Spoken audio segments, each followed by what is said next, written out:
The cardboard box sat on my kitchen table for 3 hours before I could bring myself to open it. 13 years of avoidance, packed away in my storage unit and dragged out only on nights like this, when guilt gnawed harder than grief. Inside, my father's handwriting stared back at me from yellowed legal pads, case numbers I'd never understood, names circled in red ink that meant nothing to a 15-year-old girl who just wanted her dad to come home for dinner. Michael Collins, FBI forensic accountant. DC just spun up a multi-agency task force, Ryan added. Out-of-state units are leading. Locals compromised won't touch first contact. Dead at 42 in what the police called a single-vehicle accident on a wet road. Case closed before I'd finished crying at his funeral. I pulled out the thickest notebook, the one I'd only glanced at once before shoving it away. His notes from the weeks before he died were frantic, underlined words bleeding through pages. Human trafficking, offshore accounts, political connections. And one phrase repeated so many times it looked like obsession. They're watching. My phone buzzed against the table, the vibration loud in my silent apartment. Unknown number. I almost ignored it. Almost. The message was brief. Your father didn't die in an accident. The truth is buried where he is. Go tonight. My hands shook as I read it twice, 3 times. Could have been a sick prank. Could have been someone who remembered the anniversary. October 27th.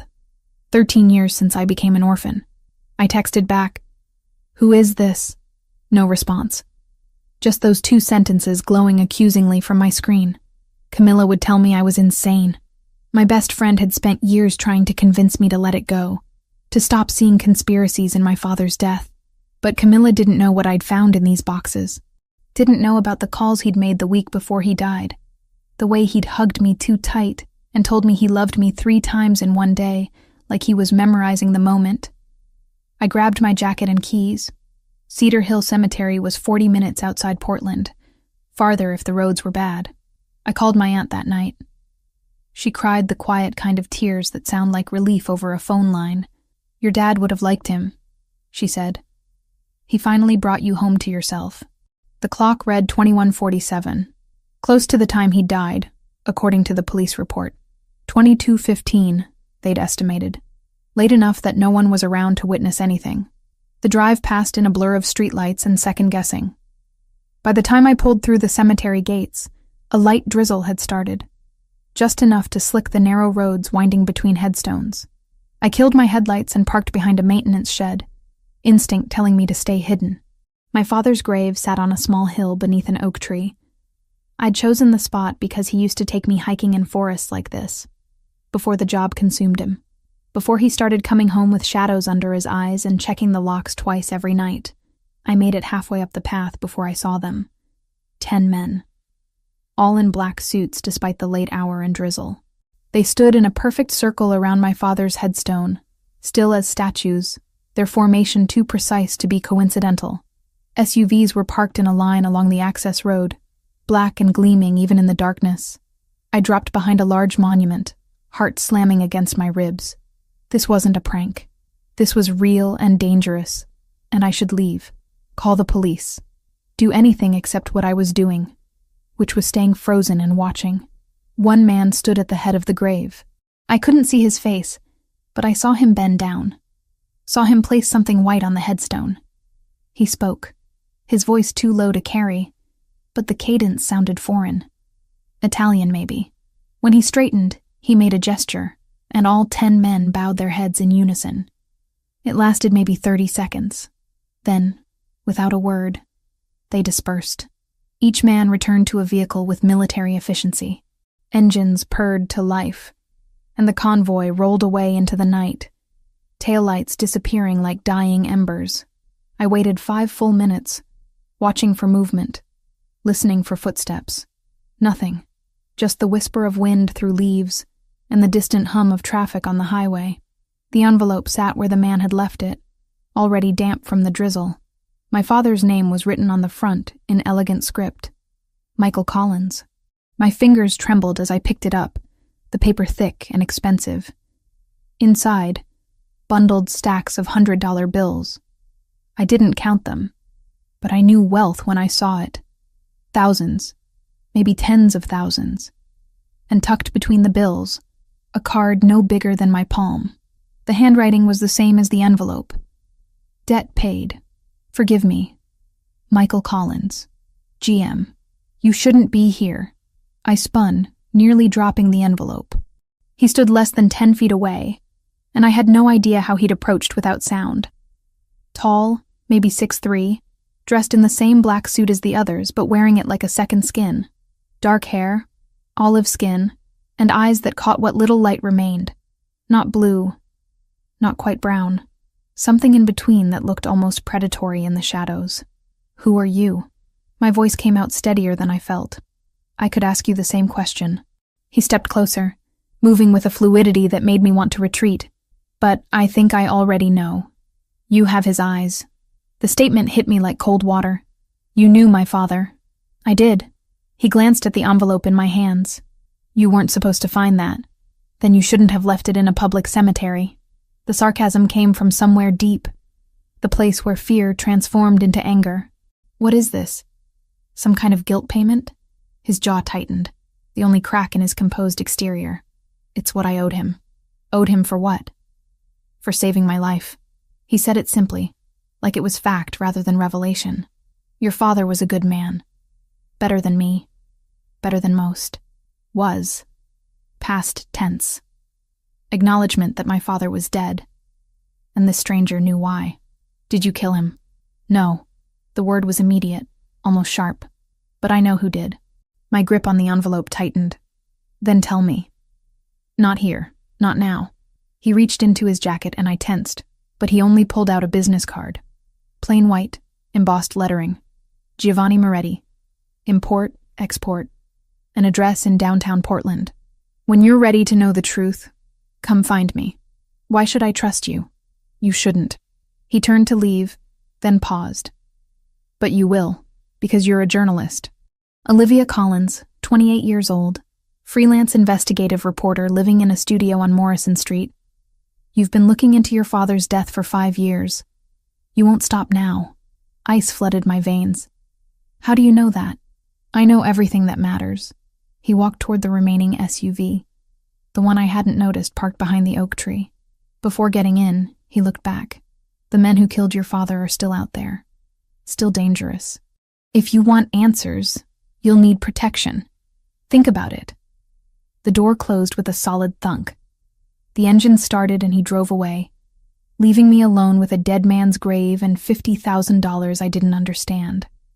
I stared at the card in my hand.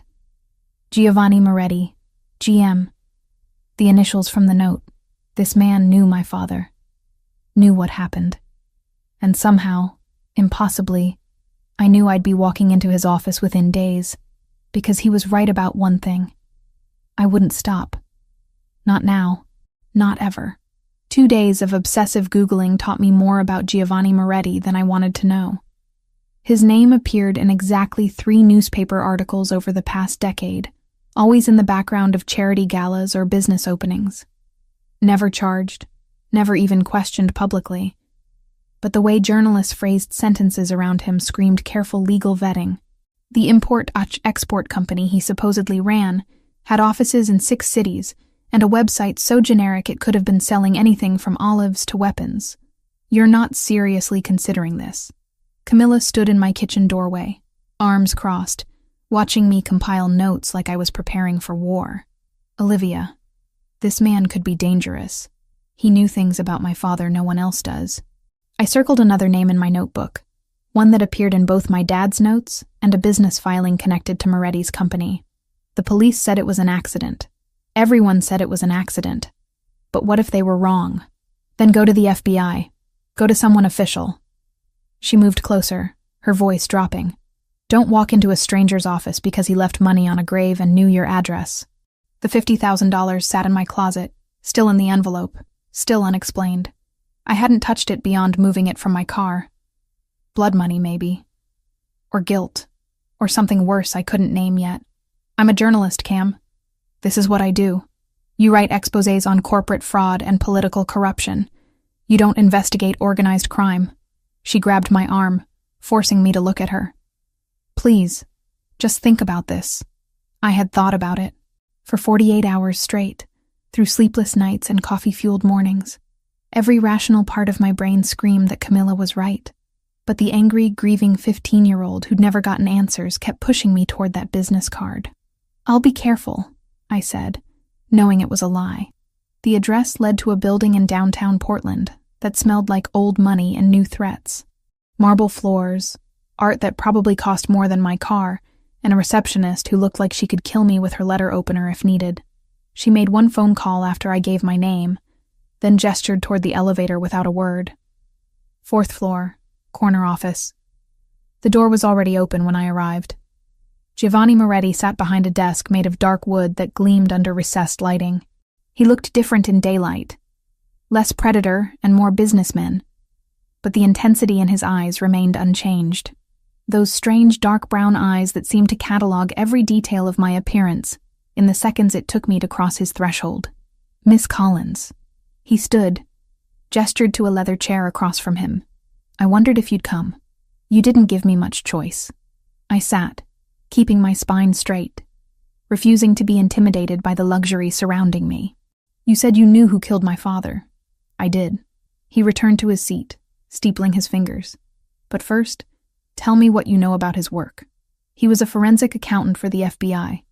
He tracked money, built cases against criminals using financial records.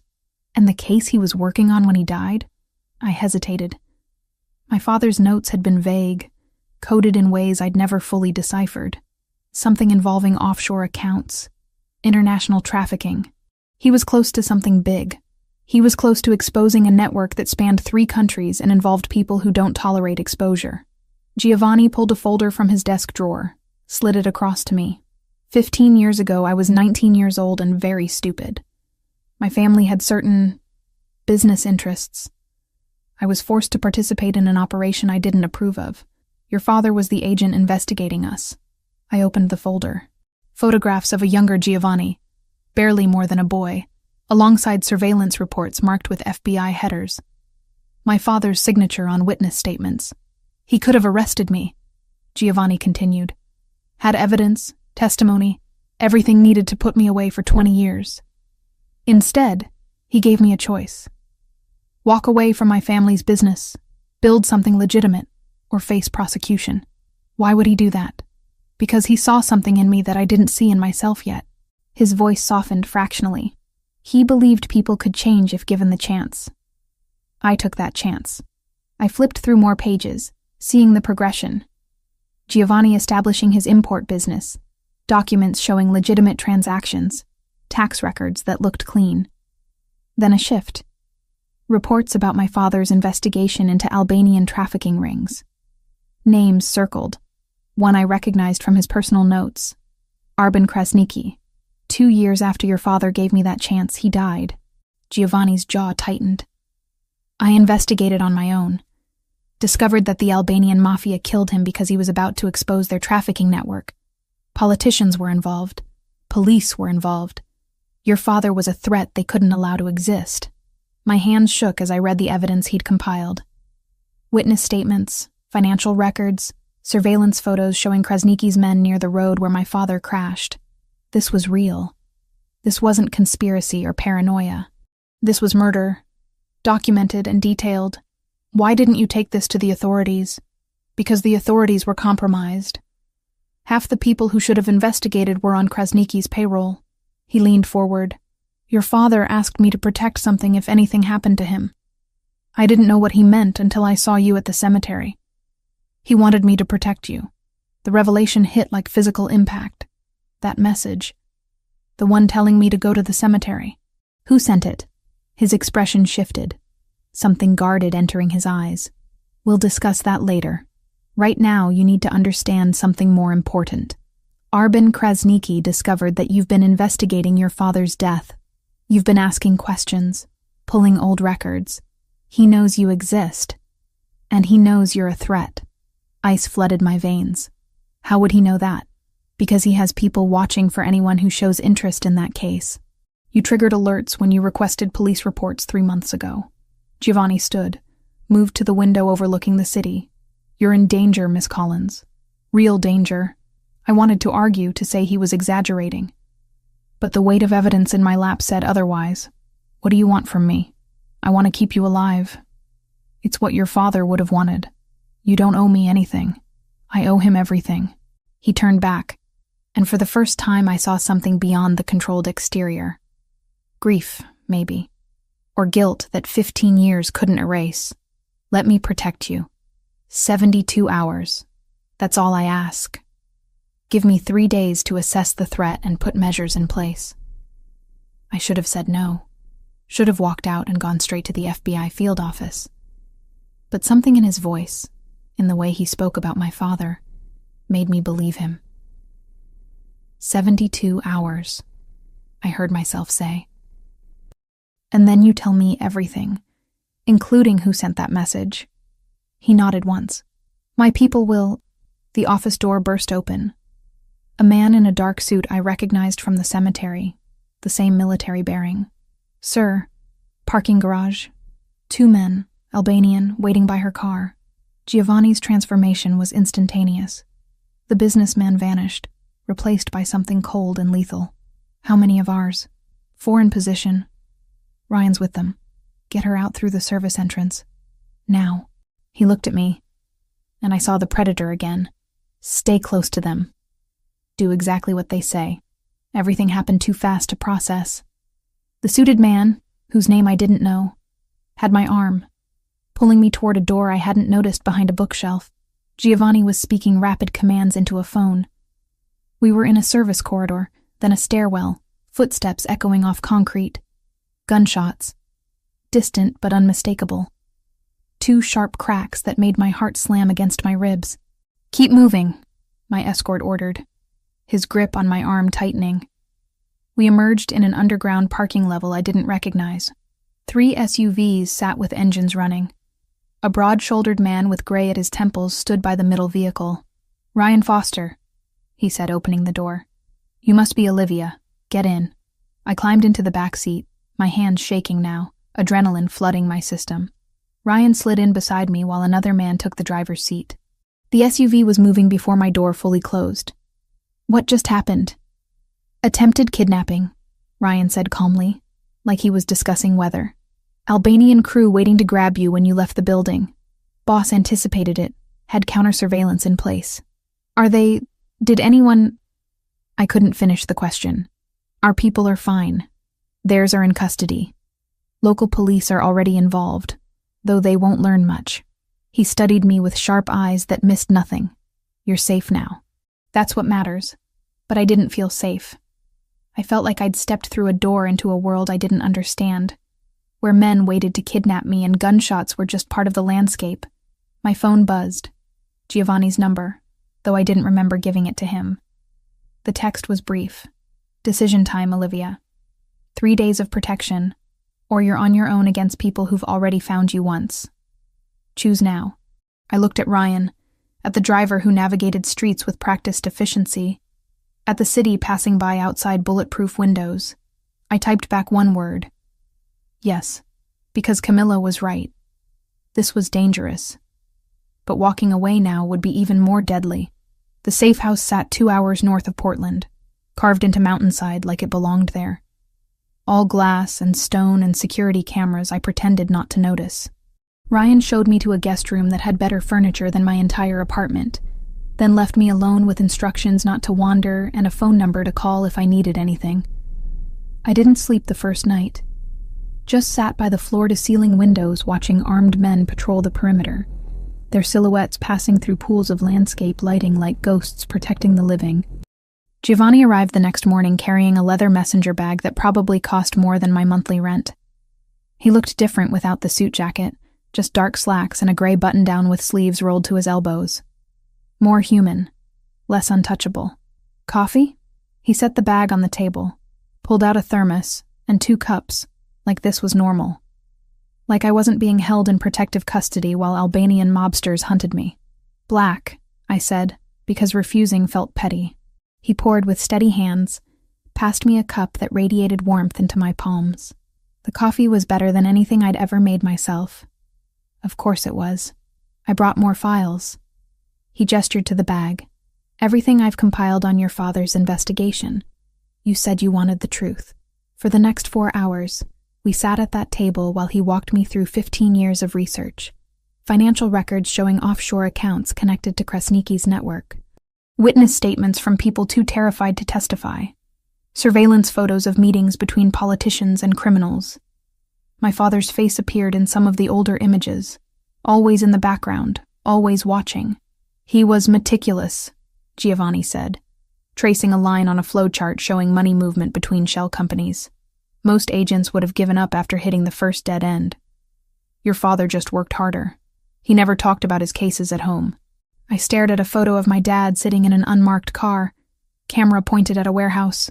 I thought it was just about rules, keeping work separate. Now I think he was trying to protect me from knowing too much. He was. Giovanni's voice softened. The last time I saw him, 3 weeks before he died, he told me he had insurance.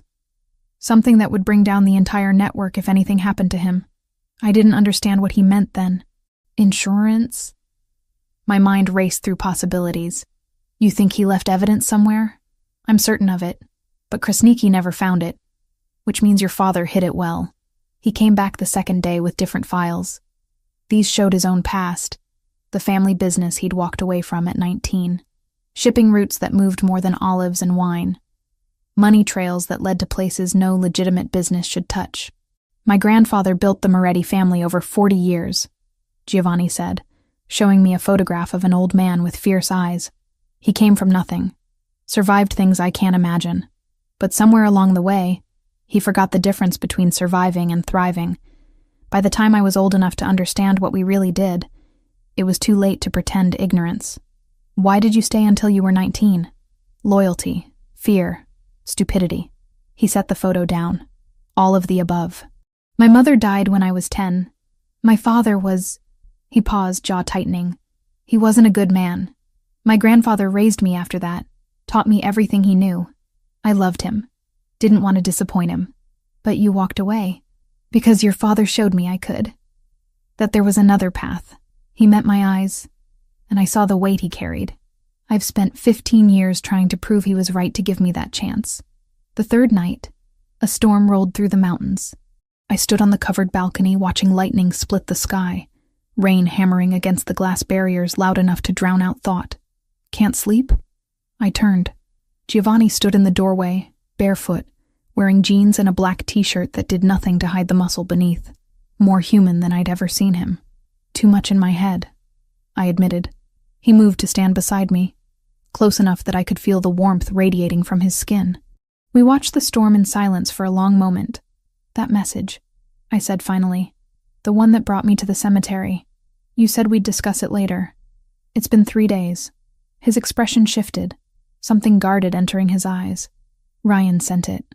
Ryan. Why would... I ordered him to. Giovanni turned to face me fully.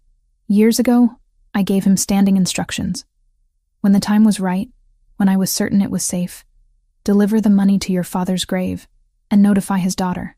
I didn't expect you to arrive that specific night. So you've been watching me, protecting you. There's a difference. Is there? Anger flickered hot in my chest. You investigated me, tracked my movements, sent cryptic messages. I kept you alive. His voice went hard. Krasniki has been monitoring anyone connected to your father's case. If I hadn't been watching too, you'd have disappeared months ago. The truth of it hit like the lightning splitting the sky. I wanted to be angry, to feel violated by his surveillance, but the parking garage ambush proved he was right. I hate this, I whispered. I hate feeling powerless. You're not powerless, Olivia. He said my name like it meant something. You're the strongest person I've met. You've been fighting for answers for 13 years without backup or resources. That takes courage most people don't have. We were too close.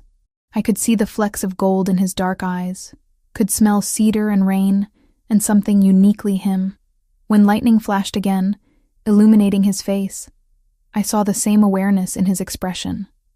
The same pull I felt drawing us together. He leaned in, just slightly. I started to tilt my head up. Our mouths were inches apart when footsteps pounded up the stairs behind us. Boss, Ryan burst onto the balcony, phone in hand, face grim. "It's Camilla Scott." My stomach dropped. "What about her?" "Krasniki's men took her 2 hours ago, from her apartment. Security footage shows 3 men, professional extraction." Ryan looked at me with something like sympathy. "They left a message. They want you in exchange for her release." The world tilted. Camilla. My best friend who'd warned me this would happen. Who'd been right about the danger. Giovanni was already moving, the moment between us evaporating like it had never existed. "Get everyone to the command center. Now." "I'm coming with you," I said. "Absolutely not. She's my friend, my responsibility, which is exactly why you're staying here where it's safe." Giovanni's voice was pure command, the businessman and the crime lord both present. "This is a trap, Olivia. They know I won't trade you. They're counting on it. Then what's your plan? Let her die?" His jaw tightened. Joseph avoided my eyes when assignments were handed out, like he was memorizing exits instead of orders. "We're going to get her back, but you're not going anywhere near that warehouse." I wasn't asking permission. We stared at each other, wills clashing in the space between us. Something dangerous sparked in his eyes, but I held my ground. Finally, he exhaled hard. "Fine, but you stay in the command vehicle with Ryan. You wear body armor. You follow every order without question. And if I say run, you run." He stepped closer, invading my space. "Those are my conditions. Break them, and I'll have Ryan physically remove you. Understood?" "Understood." The next 2 hours were controlled chaos. A mobile command center that was really just a heavily armored van filled with surveillance equipment. Ryan outfitted me with a vest that weighed more than my laptop, explained the basics of the equipment, then made me promise 3 more times to stay inside the vehicle. The warehouse sat in an industrial area near the port, all rusted metal and broken windows. Through the van's monitors, I watched Giovanni's team move into position. They were professionals, silent and efficient, communicating through hand signals I didn't understand. Giovanni led from the front, gun drawn, moving like violence was his first language. I'd seen him as a businessman, as someone haunted by the past. But watching him now, I understood what he really was. A predator hunting other predators. The operation took 12 minutes. Gunfire echoed through the monitor's speakers, sharp cracks that made me flinch. Ryan stayed calm, directing units through his headset, eyes never leaving the screens. Then I saw Camilla, zip-tied to a chair in what looked like an office, bruised but alive. Giovanni reached her first, cut her bonds, lifted her with surprising gentleness. "Package secured," Ryan said into his headset. "Proceed to exfil." But the Albanians had reinforcements. 3 men appeared in the hallway, weapons raised. I watched Giovanni put himself between them and Camilla, watched him kill all 3 with a precision that stole my breath. No hesitation, no mercy, just cold efficiency that protected what he'd claimed. They brought Camilla to the van. She was shaking, crying, holding on to me like I might disappear. Through the open doors, I saw Giovanni standing in the warehouse entrance, blood speckling his white shirt, reloading his weapon with hands that didn't tremble. That was the moment I understood. This man wasn't playing at protection. He was built for it, shaped by violence into something that could stand between the innocent and the monsters. And somehow, impossibly, I was starting to trust him. Giovanni insisted I stay at the safe house even after the 72 hours expired. The violence had escalated, he explained. Going back to Portland would put me directly in Krasniki's crosshairs. Part of me wanted to argue, to reclaim some independence. The rest knew he was right. I couldn't close my eyes without seeing the warehouse. The way Giovanni had moved through those hallways, weapon raised, eliminating threats with surgical precision. 3 men dead in less than a minute, their bodies crumpling. The sound of gunfire still echoed in my ears at random moments, making me flinch at shadows. Camilla was recovering in a private hospital 30 minutes away, surrounded by more security than a presidential candidate. Ryan lifted the envelope with gloved hands, photographed each stack, dusted the edges for prints. He wrote the date and time on a yellow card and slipped it inside the plastic sleeve. "Evidence before comfort," he said, sealing it. "Boss's orders." Giovanni arranged it all without being asked. ensuring she had the best doctors money could buy while keeping her location secret. I visited the second day after the rescue, Ryan driving me in one of those black SUVs I was learning to recognize. She looked smaller in the hospital bed, bruises darkening her cheek and wrists. When she saw me, tears started immediately. "I'm so sorry," I said, pulling a chair close. "This is my fault. I dragged you into this. They were looking for something." Her voice was hoarse, like she'd been screaming. Maybe she had. "Kept asking where your father hid it. Said you'd know where the evidence was." I straightened. "Evidence?" They said that specifically, over and over. That Michael Collins had insurance, something that would destroy their entire operation. She gripped my hand tighter. "Olivia, what did your dad have?" I didn't know. Not then. But that single word, insurance, matched what Giovanni had said. My father telling him he had something that would bring down the network if anything happened. Protection through the threat of exposure. The guilt sat heavy in my chest. Camilla had been tortured because of questions I'd been asking, investigations I'd been pursuing. She told me to finish it, to make sure her trauma meant something. Then she asked me to leave so she could sleep. The drive back was silent.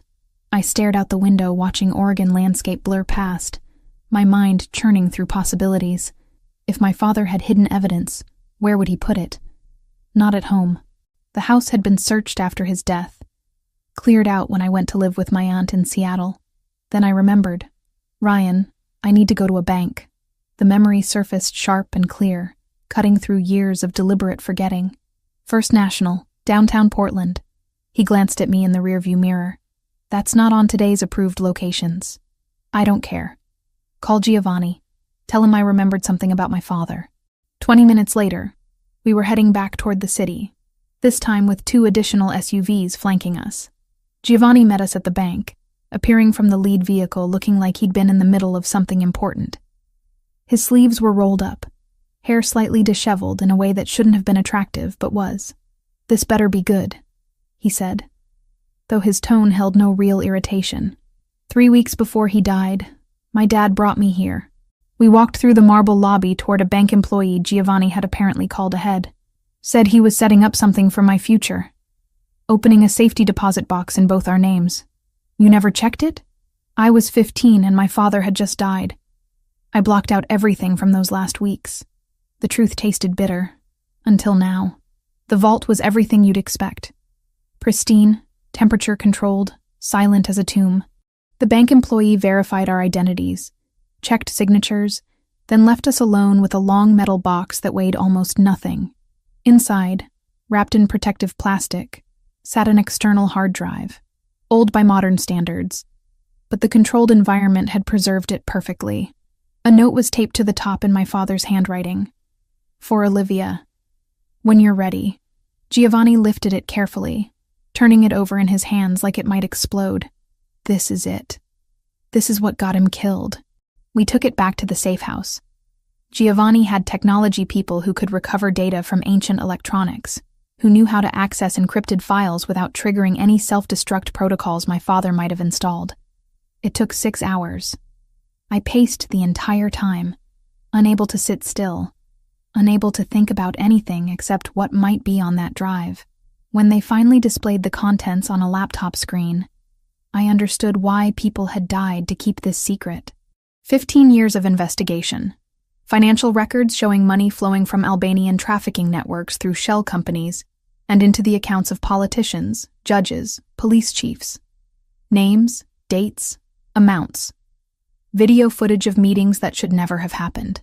Testimony from victims my father had protected and hidden. Bank records proving everything. "My God," I whispered. "This could bring down hundreds of people." Giovanni scrolled through files, his expression growing darker with each revelation.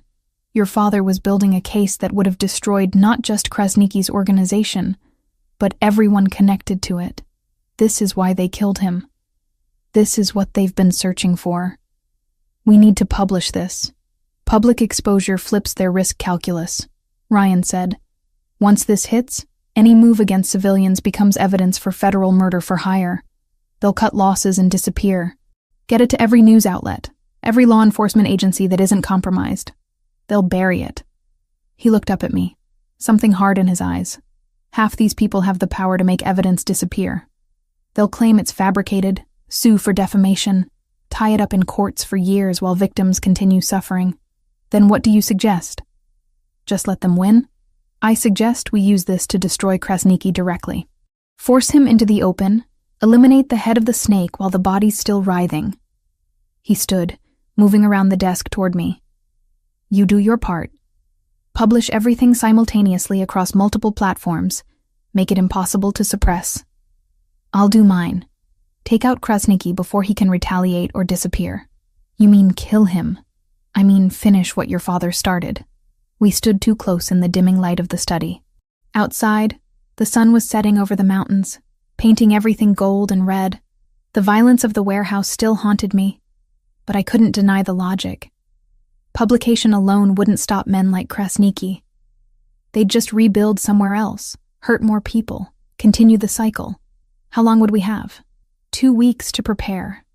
Maybe 3. I need to gather intelligence, position my people, find where Krasniki's hiding. His hand came up, brushing a strand of hair from my face. You need time to put together something publication-ready that won't get you sued into oblivion. The touch sent electricity down my spine. We'd been dancing around this for days, the attraction building like pressure behind a dam. His fingers lingered on my cheek, thumb tracing the line of my jaw. Olivia. My name in his voice sounded like a prayer or a warning. If we do this, there's no going back. You'll be committed to a path that ends in blood. My father started down that path 15 years ago. I'm just finishing the journey. He leaned in slowly, giving me time to retreat. I didn't. Our mouths met without the hesitation of the almost kiss on the balcony. This was certain and deliberate, heat and hunger that had been building since the cemetery. His hands slid into my hair while mine fisted in his shirt, pulling him closer. We made it to the couch. Barely. Clothes shed between kisses that tasted like desperation and defiance. His skin was hot under my palms, scarred in places that told stories I didn't yet know. He touched me like I was precious and breakable, until I bit his lip and he understood I wanted the opposite. Making love to Giovanni Moretti was like everything else about him. Controlled intensity giving way to something rawer, more honest. He whispered my name against my throat, my shoulder, my lips. I marked half moons into his back with my fingernails. We came apart together in the fading light, 2 people who knew tomorrow might destroy everything. Later, wrapped in blankets on that couch, I remembered the $50,000 still sitting in my closet at the apartment. That money, I said against his chest. From the cemetery. I'm keeping it as evidence, another piece of the puzzle. His fingers traced patterns on my bare shoulder. Everything's evidence now. Everything leads back to your father and what he tried to expose. Do you think he knew?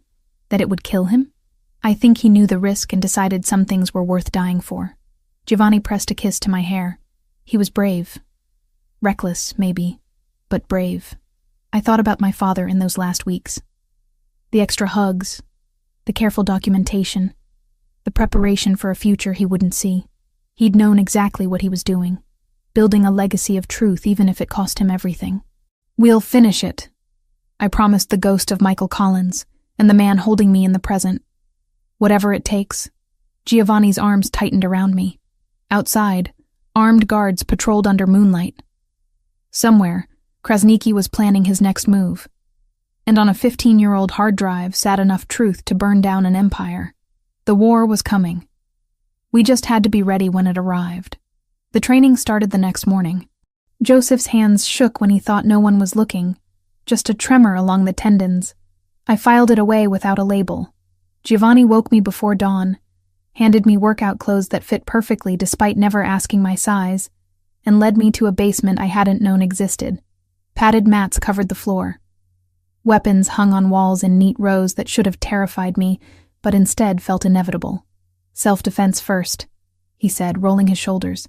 You need to know how to protect yourself if things go wrong. When things go wrong, I corrected. He almost smiled. When? For 2 weeks I learned how violence worked. How to use an attacker's momentum against them. Where to strike to disable rather than kill. how to break holds, create distance, survive long enough for help to arrive. Giovanni was patient but demanding, never letting me quit even when my muscles screamed and sweat dripped into my eyes. Again, he'd say, resetting his stance. Faster this time. The weapons training was harder, not physically, but mentally. Holding a gun felt wrong in ways I couldn't articulate. Giovanni made me practice loading, unloading, clearing jams until my hands moved through the motions automatically. "You don't have to like it," he said during one session, watching me sight down the range at paper targets. "You just have to survive." I thought about my father, whether he'd carried a weapon during those final investigations, whether he'd known death was coming and prepared anyway. The gun felt heavier with those thoughts. Between training sessions, I wrote, 15 years of evidence transformed into a narrative that couldn't be ignored. Financial flows mapped out in charts, testimony organized chronologically, video and audio files time-stamped and verified. I contacted 3 journalists I trusted, one each in New York, London, and Berlin. Gave them copies of everything encrypted 6 ways. Explained that when I gave the signal, they'd publish simultaneously across every platform they could access. "This is incredible," Sarah from the Times said during our encrypted video call. "And completely insane. You know people will try to kill you for this. They're already trying." She went quiet for a moment. "We'll be ready. Just say when." Giovanni spent those same 2 weeks planning something darker. I'd see him in the war room, as I'd started calling it, surrounded by maps and photographs, and men who spoke in clipped military language. Ryan was always there, along with others whose names I learned slowly. Joseph, who handled surveillance. Christopher, who managed logistics. Anthony, who never spoke but radiated controlled violence. Sometimes I'd join them, listening as they discussed guard rotations and security systems. Krasniki had 3 properties they'd identified. A warehouse near the port where operations were coordinated. A safe house in the suburbs where he sometimes stayed. A legitimate business that fronted for money laundering. Giovanni wanted to hit all 3 simultaneously, scatter Krasniki's resources, force him into the open. "He'll run to his main stronghold when the others fall," Giovanni explained, pointing to a location marked on the map. "That's where we take him. Alive, if possible. We need his confession on video before your articles drop. And if he doesn't confess?" Giovanni's expression went cold.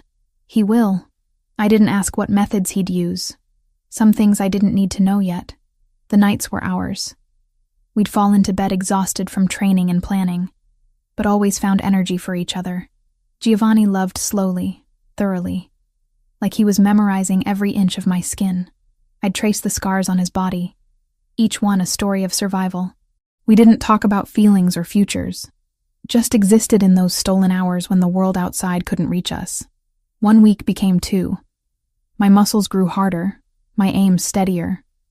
The investigative report reached 90 pages of documented evidence that would destroy hundreds of careers and lives. Giovanni's plan evolved into something elegant and lethal, every contingency mapped. On the 13th day, Ryan interrupted dinner with news that changed the timeline. "Krasniki's moving," he said, tablet in hand showing surveillance feeds.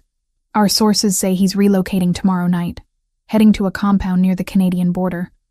Once he's there, we'll never reach him." Giovanni set down his fork with deliberate calm. "How reliable is the intelligence?" 3 independent confirmations. He's spooked. Knows something's coming. I watched Giovanni process this. Saw the moment he shifted from planning to execution mode. Pull everyone back.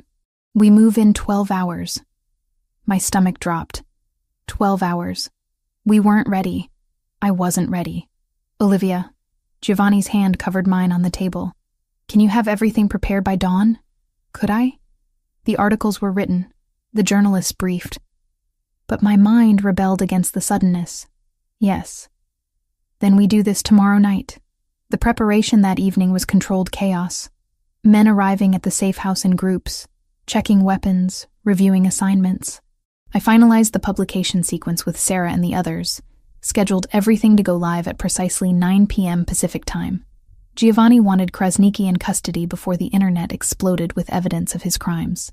Near midnight, I found myself standing by the windows, watching the last of the sunset paint the mountains gold and purple.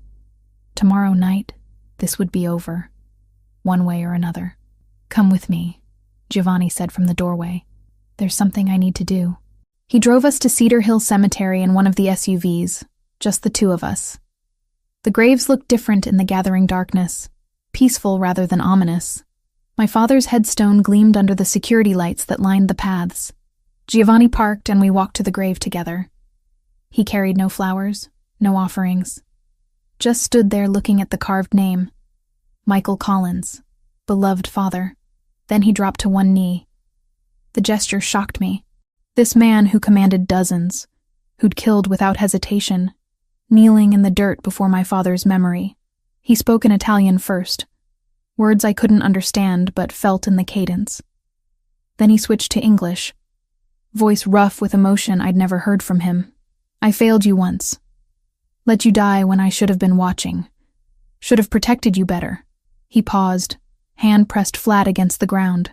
"But I won't fail her. Your daughter. She's everything you said she'd be. Brave and stubborn and too smart for her own good. Tomorrow, I finish what you started. I promise you, Michael Collins, on my life and my honor, I'll keep her safe, no matter what it costs." Tears blurred my vision. I'd cried at this grave 13 years ago, 17 years old and shattered. But these tears felt different. Not grief exactly. Something closer to closure. Giovanni stood, dirt on his knee, and pulled me close. "He'd be proud of you." "I hope so." My voice cracked. "I really hope so." We stayed until full darkness fell, until the groundskeeper made his final rounds and the gates closed for the night. On the drive back, Giovanni held my hand across the center console, thumb rubbing circles on my palm. "Tomorrow changes everything," I said. "Tomorrow we take back what they stole. From your father. From all the victims. From everyone they hurt." Back at the safe house, the war room thrummed with final preparations. Ryan met us at the door, phone already in hand. "Just got confirmation. Krasniki's still at the downtown safe house. Window of opportunity closes at midnight tomorrow. After that, he's in the wind." Giovanni nodded once. "Then we end this. Everyone on ready status. Operation launches at 2000 hours. 2000 hours. 8 p.m. 12 hours until everything changed." I went to my room, checked the publication sequence one more time, sent encrypted messages to all 3 journalists confirming the timeline. Then I sat on the edge of the bed, gun Giovanni had given me cleaned and loaded on the nightstand, and tried not to think about all the ways tomorrow could go catastrophically wrong. Giovanni found me there an hour later. Didn't speak. Just pulled me into his arms and held on like he could protect me from tomorrow through sheer force of will. "We're ready," he whispered against my hair. I wished I believed him. Believed myself. Believed that 15 years of death and secrets could be resolved in one night of coordinated violence and published truth. But ready or not, morning would come, and with it, war. The command van smelled like electronics and stale coffee. Ryan sat beside me, eyes fixed on 6 monitors showing feeds from body cameras on Giovanni's team. A technician whose name I'd learned was David worked the communications board, routing encrypted signals between units. "All teams in position," Ryan said into his headset. "Targets confirmed at all 3 locations. Standing by for go signal." Giovanni's voice crackled through the speakers. "Execute." The first target, a warehouse near the port, fell fast. I watched through shaky camera feeds as Giovanni's men breached the loading dock doors. 8 minutes of controlled chaos. Men in Albanian colors surrendering or going down under suppressive fire. No casualties on our side. The feed showed crates of shipping manifests being photographed, computers seized. "Target Alpha secure," someone reported, proceeding to secondary sweep. Target Beta took 12 minutes. A lieutenant's house in the suburbs, heavily fortified but not prepared for a coordinated assault from 3 directions. The cameras showed Giovanni's people moving through rooms with practiced efficiency, zip-tying hands, securing evidence. More computers, more files. One lieutenant who tried to run and got tackled in his own backyard. Target Beta secure. High-value prisoner acquired. Target Charlie was different from the start. The camera feed showed a fortified compound with actual guard towers and reinforced gates. Krasniki's primary safe house. the place he'd retreat when everything else collapsed. Giovanni led that assault personally. I watched his feed, recognized the way he moved, weapon up, clearing corners with Joseph and Christopher flanking him. The resistance was immediate and heavy. Muzzle flashes lit up the night vision cameras. "Contact front," someone shouted over comms. "Multiple hostiles, second floor." The gunfight lasted minutes that felt like hours. I gripped the edge of the desk, knuckles white, watching Giovanni's camera bob and weave through corridors. He took fire, returned it, kept advancing. Then his camera jerked hard, and I saw blood spray across the lens. Giovanni! His name tore from my throat before I could stop it. "Boss is hit." Christopher's voice came through. Left arm, still mobile. The feed stabilized. Giovanni's gloved hand came into view, pressing against his bicep where fabric had torn and blood darkened his sleeve. But his weapon never wavered. "Keep pushing," Giovanni ordered, voice tight with pain. "Kresnicki's on the 3rd floor.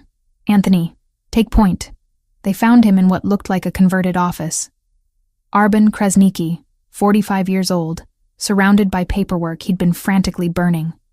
Giovanni's team secured him efficiently, zip-tied his hands behind his back, and dragged him to a chair. What followed made my stomach turn. Not violence exactly, but the threat of it. Giovanni standing over Kresnicki, bleeding from his arm wound, asking questions in a voice that promised consequences for lies. The Albanian tried to stay silent. Lasted maybe 3 minutes before Giovanni nodded to Anthony. And whatever Anthony did off-camera made Kresnicki start talking. The confession spilled out in accented English mixed with his native language. Names, operations, the order to kill Michael Collins 13 years ago. Everything documented on David's recording equipment, time-stamped, and backed up to 3 separate encrypted servers. "Got it all," David confirmed. "Confession is solid. Exfil now," Giovanni ordered. Windows closing. That's when everything went wrong. The ambush hit as they left the building. Reinforcements the surveillance hadn't detected, arriving in vehicles without lights. Suddenly all 3 camera feeds showed chaos.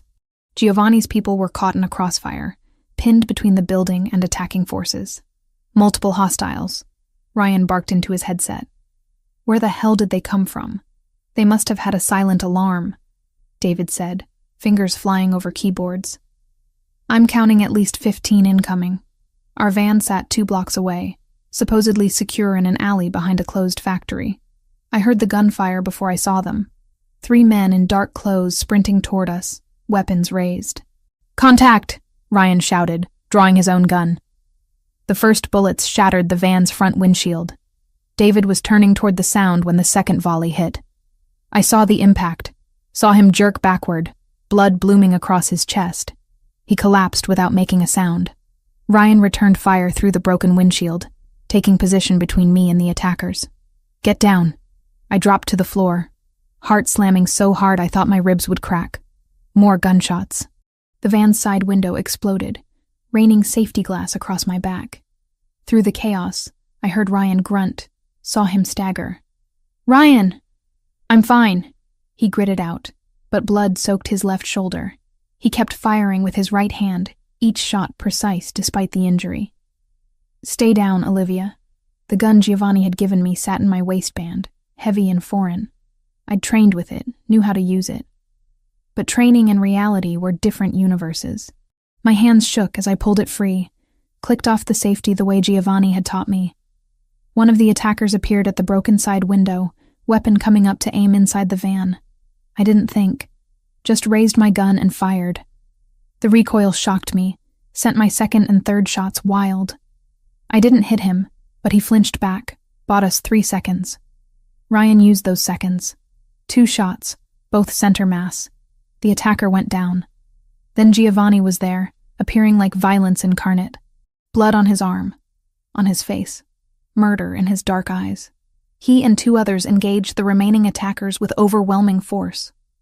The firefight lasted 30 seconds. When it ended, Giovanni wrenched open the van's back door. His gaze found me immediately, swept over the blood covering my clothes. For one frozen moment, I saw absolute terror in his eyes. Raw and exposed in a way I'd never seen before. "I'm okay," I said quickly. It's Ryan's blood. I'm okay. The relief that flooded his expression lasted half a heartbeat before the mask returned. He helped Ryan out of the van, got him into one of the SUVs. Christopher and Anthony loaded Krasniki, still zip-tied and now gagged, into another vehicle. David? Giovanni asked, though he could see the answer through the shattered windshield. I shook my head. My first time watching someone die. Not in surveillance footage, but real and immediate. The technician who'd sat beside me minutes ago, gone before I could even process what happened. We need to move, Ryan said through gritted teeth, his good hand pressing a field dressing to his wounded shoulder. Now! The convoy raced to a backup location, an industrial building Giovanni owned under a shell corporation. Inside, medics were already waiting. They descended on Ryan and Giovanni immediately, cutting away bloody fabric, assessing damage. Giovanni's wound was through and through, missing bone and major vessels. Lucky. Ryan's was worse. Bullet lodged in muscle that would require surgery. But he was conscious, alert, still giving orders even as they worked on him. I sat against a wall, watching them prep the confession video. Krasniki on camera, blood trickling from his nose where someone had convinced him cooperation was wise. The audio was clear, damning. Admissions of trafficking, murder, corruption.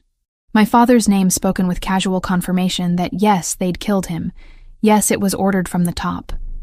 We had everything. The evidence from my father, the forced confession, documentation from 3 raided locations. Everything needed to destroy the network. Then Krasniki started laughing. The sound cut through the controlled chaos like broken glass. Giovanni crossed the room in 3 strides, grabbed the Albanian by his shirt. Something funny? You think you won. Krasniki's English was good, his accent thick. But I already gave the order before you took me. Kill the families of all your captains. Their wives, their children, their parents. Everyone they love dies in the next 30 minutes unless you let me go. The room went silent. He's bluffing, Christopher said. Am I? Krasniki's smile was horrible. Check your phones. See what my people are sending you. Giovanni pulled out his phone. His face went white. Whatever image he saw made his hand shake before he controlled it. How many? 15 targets, 15 families. Krasniki leaned back despite the zip ties. You have 30 minutes to release me, Moretti, or their blood is on your hands. I watched Giovanni's world collapse behind his eyes. Everything he'd built, everyone loyal to him, their families now held hostage because of this operation, because of me, because of my father's evidence and my need for justice. We can get to them, Anthony started. Not in 30 minutes, Giovanni cut him off. Not all of them. He planned this. Ryan struggled to sit up despite the medics trying to keep him down. There might be another way. I knew what he meant before he said it. Publish now, everything. Make it public before Krasniki's deadline.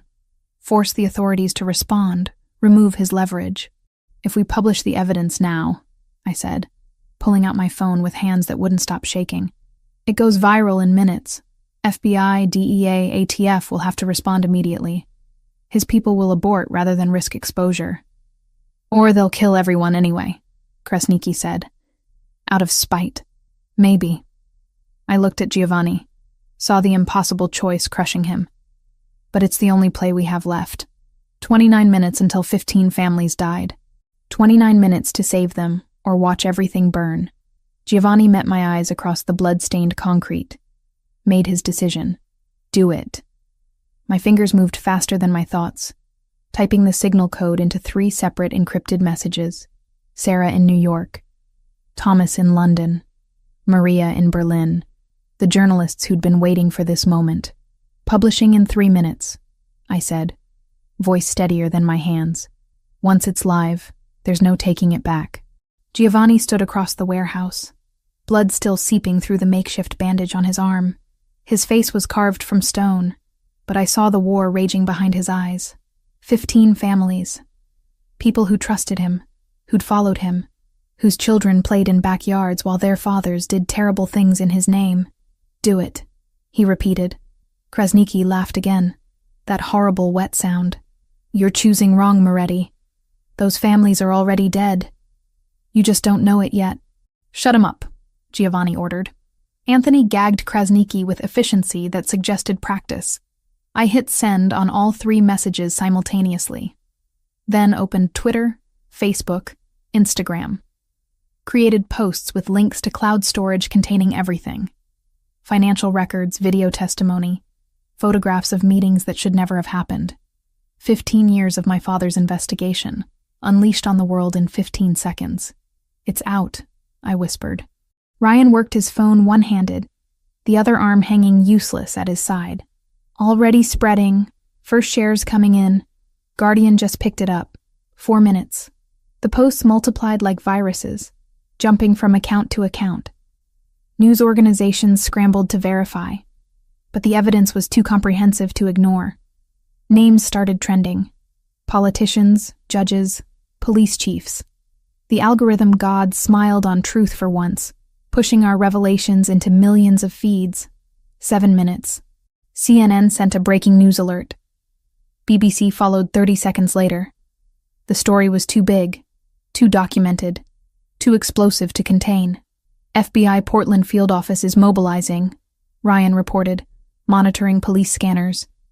DEA too. They're moving on all the addresses we provided. 8 minutes.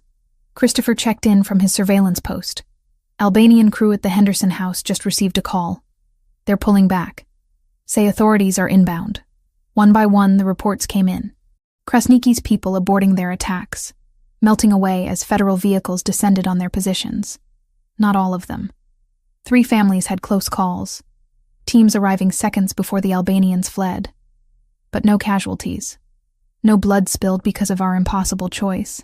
Giovanni's shoulders sagged fractionally. Relief so profound it looked like pain. 15 families safe, Ryan confirmed. All targets secured. I wanted to feel victorious. Instead, exhaustion pulled at every cell. We'd won by breaking every rule, by gambling with lives and trusting that speed would outpace violence. Somehow, impossibly, it had worked. Then Krasniqi made a sound behind his gag. Not fear. Satisfaction. Giovanni crossed the distance in 3 strides, ripped the gag away. What? You think you won? Blood and spit flew from Krasniqi's mouth. But I've been playing this game longer than you, boy. Always have insurance. Always have leverage.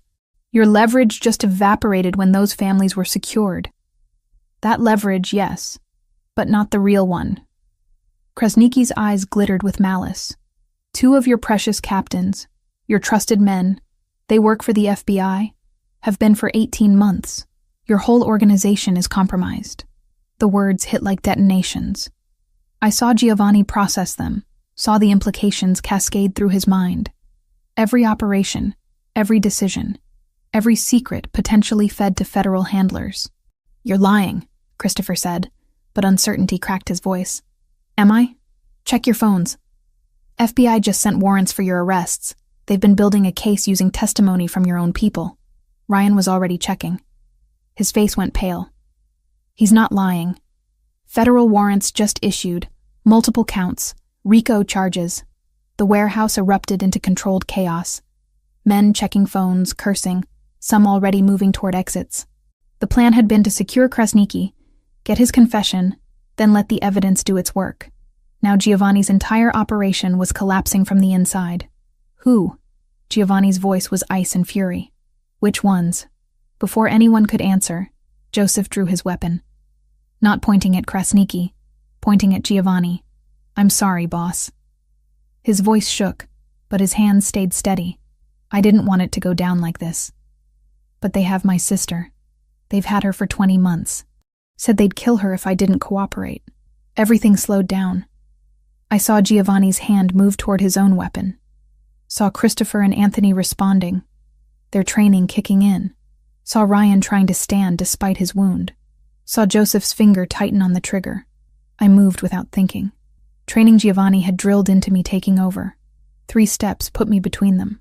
I shoved Giovanni hard, felt him stumble backward, felt the impact in my shoulder before I heard the shot. The bullet didn't hurt at first, just pressure, like someone had punched me. Then fire spread through my entire left side, stealing my breath, buckling my knees. The second shot never came. Ryan, somehow standing despite his wound, fired twice. Both rounds center mass. Joseph dropped, weapon clattering on concrete. Someone was screaming. Took me seconds to realize it wasn't me. Was Anthony shouting orders, trying to secure the perimeter. Through the noise, I heard more gunfire. The second traitor, whoever he was, making a break for it. Then Giovanni's hands were on me, turning me carefully, his face appearing above mine. Blood soaked through my shirt, hot and wrong, his expression shattered in ways I'd never seen. Raw terror replacing the control he wore like armor. Olivia. Stay with me. Look at me. His voice cracked on my name. I'm okay. The words came out weak, unconvincing even to me. You're not okay. You took a bullet meant for me.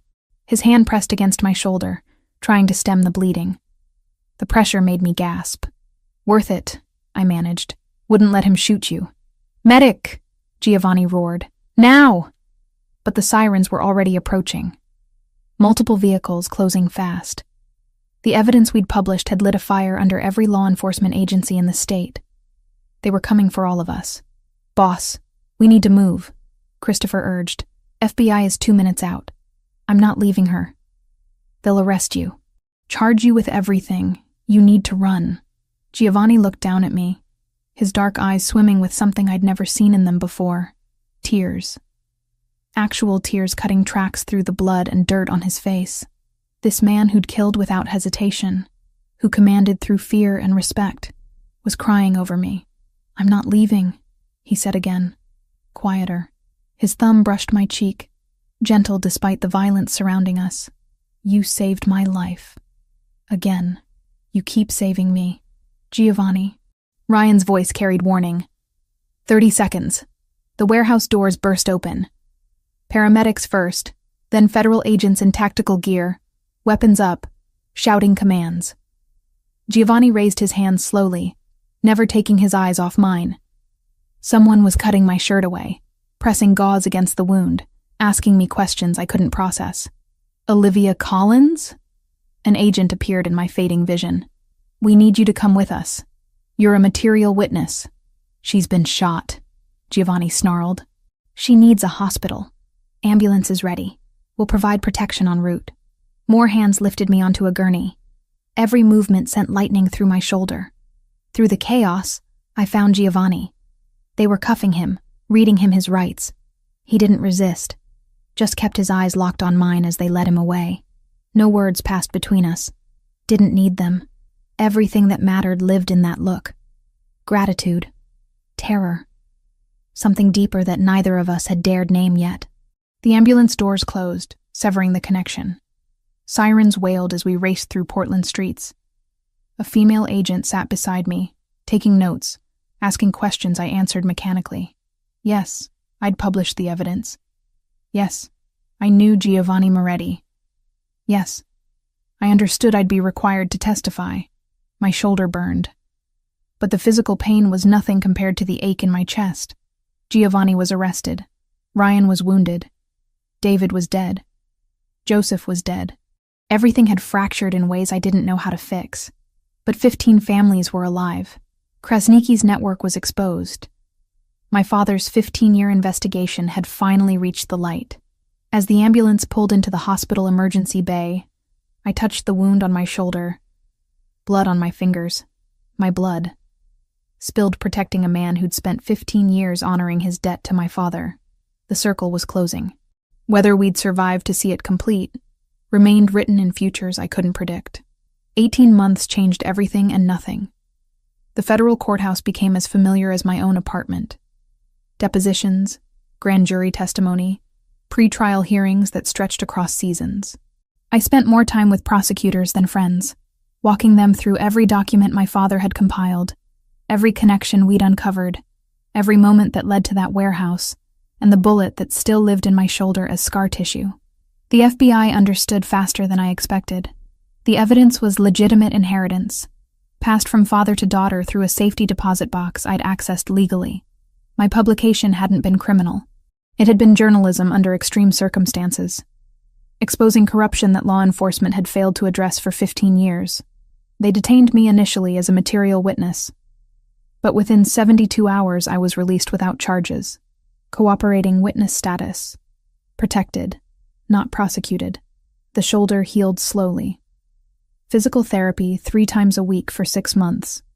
Relearning how to lift my arm above my head without pain, shooting down to my fingertips.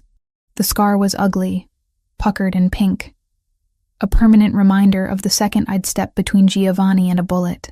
It ached when storms rolled through Portland. Phantom pain that no amount of medication could fully erase. I didn't mind.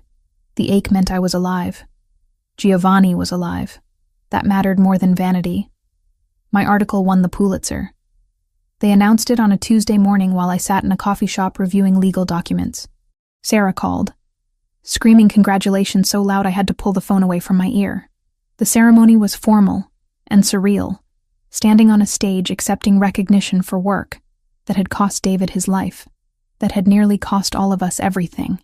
But the real victory wasn't the award. It was the numbers. 47 people rescued from trafficking operations across 3 states. 12 police officers and 7 politicians charged with corruption. Arben Krasniqi sentenced to life without parole in a maximum security facility where his connections meant nothing. His entire network dismantled piece by piece through prosecutions that were still ongoing 18 months later. The second traitor, Paolo, who'd tried to escape during the chaos, had been captured 3 blocks from the warehouse. He was serving 25 years, trading information for reduced time. Giovanni's deal took months to negotiate. His lawyers were expensive and clever, painting him as someone who'd cooperated with law enforcement, who'd helped take down a trafficking network despite personal risk. The RICO charges would have buried him for decades. Instead, he pled guilty to money laundering from his family's old operations, testified against Krasniqi and every corrupt official we'd documented, and received 4 years with eligibility for parole in 2. He was sent to a minimum security federal facility in Oregon. Not close, but close enough for weekly visits. The first time I saw him in prison, clothes devastated me. Giovanni Moretti, who'd worn expensive suits like armor, reduced to standard-issue khaki, but his eyes were the same. Those dark brown eyes that had watched me across cemetery graves and war rooms and hospital beds. "You look terrible," I said, settling into the plastic chair across from him. "You look beautiful." His voice was rough from disuse. We didn't discuss feelings during those visits. Talked instead about practical things. He was studying law through a prison education program, reading case files until his eyes hurt, determined to understand the system that had caged him. I was writing a book about my father, about his investigation and sacrifice, about the cost of truth. "What will you call it?" Giovanni asked during a visit in month 7. "The long investigation." 15 years from his death to justice. Seemed appropriate. He smiled, rare and genuine. He'd be proud. Ryan recovered fully from his shoulder wound. The surgery had been complicated, but military doctors knew their work. He'd been released from the hospital after 2 weeks, spent another month in physical therapy, then quietly took over management of the Mountain Safe House. When I needed somewhere to live that wasn't my compromised Portland apartment, he offered the property without hesitation. "Boss would want you safe," he'd said simply. Living there meant living with ghosts. The couch where Giovanni and I had first made love. The war room where we'd planned everything. The balcony where we'd almost kissed before Camilla's kidnapping changed everything. But it also meant security. Space to write. Distance from the reporters who still occasionally tried to doorstep me for follow-up interviews. Camilla visited every few weeks. She'd spent 4 months in therapy processing her abduction. The fear. The helplessness. But she was stronger for it in ways that mattered. Started a nonprofit helping trafficking survivors, channeling her trauma into something that healed others. "You're allowed to fall apart," she told me during one visit, watching me stare at yet another legal brief. "I'll fall apart when this is over. It'll never be over, Liv.